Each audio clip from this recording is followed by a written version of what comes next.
പ്രളയക്കെടുതിയിൽ വൻ നാശനഷ്ടമുണ്ടായ കോന്നി സന്ദർശിക്കാൻ മുഖ്യമന്ത്രി വി.ഡി. സതീശൻ തയ്യാറായില്ലെന്ന് കെ.യു. ജനീഷ് കുമാർ എം.എൽ.എ. വിമർശിച്ചു. രാഷ്ട്രീയ നാടകങ്ങൾ സർക്കാർ തുടരുന്നുവെന്നും ജനീഷ് കുമാർ പറഞ്ഞു. കോന്നിയെ മുഖ്യമന്ത്രി പൂർണ്ണമായി അവഗണിച്ച സാഹചര്യത്തിലാണ് ജനീഷ് കുമാർ മാധ്യമങ്ങളെ കണ്ടത്.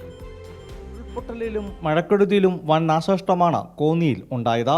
പല ആളുകൾക്കും ജീവൻ നഷ്ടപ്പെടാഞ്ഞത് ഭാഗ്യം കൊണ്ട് മാത്രമാണ്. നിരവധി വീടുകളും പൂർണ്ണമായി തകർന്നു. കൃഷിനാശവും വൻതോതിൽ ഉണ്ടായി. ഇന്നലെ മുഖ്യമന്ത്രി വി.ഡി. സതീശൻ ജില്ലയിലെത്തി മറ്റു മണ്ഡലങ്ങൾ സന്ദർശിച്ചു. എന്നാൽ കോന്നിയെ അവഗണിച്ചുവെന്ന് കെ. ജനീഷ് കുമാർ എം.എൽ.എ. ഏറ്റവും കൂടുതൽ നാശനഷ്ടങ്ങളുണ്ടായ കോന്നി സന്ദർശിക്കാൻ അദ്ദേഹം തയ്യാറായില്ല. കോന്നിയിലെ ജനങ്ങളെ അപമാനിക്കുന്നതിന് തുല്യമായി പോയി മുഖ്യമന്ത്രി ഇന്നലെ ചെയ്തത്. മുഖ്യമന്ത്രി പങ്കെടുത്ത അവലോകന യോഗത്തിൽ നിന്നും എം.എൽ.എ. ഒഴിവാക്കി. ആ യോഗത്തിൽ ഞാൻ പങ്കെടുത്താൽ ഗ്രൗണ്ടിൽ ഉണ്ടായിട്ടുള്ള ഫീൽഡിൽ ഉണ്ടായിട്ടുള്ള പോരായ്മകൾ ചൂണ്ടിക്കാട്ടും. ആ പോരായ്മകൾ ചൂണ്ടിക്കാട്ടുന്നത് ഒഴിവാക്കാൻ വേണ്ടിയാണ് അങ്ങനെ മുഖ്യമന്ത്രി നിർദ്ദേശിച്ചത്.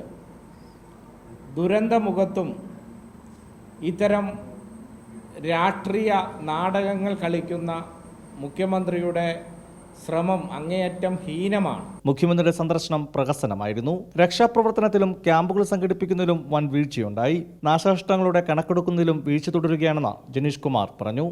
കൈരളി ന്യൂസ്, പത്തനംതിട്ട.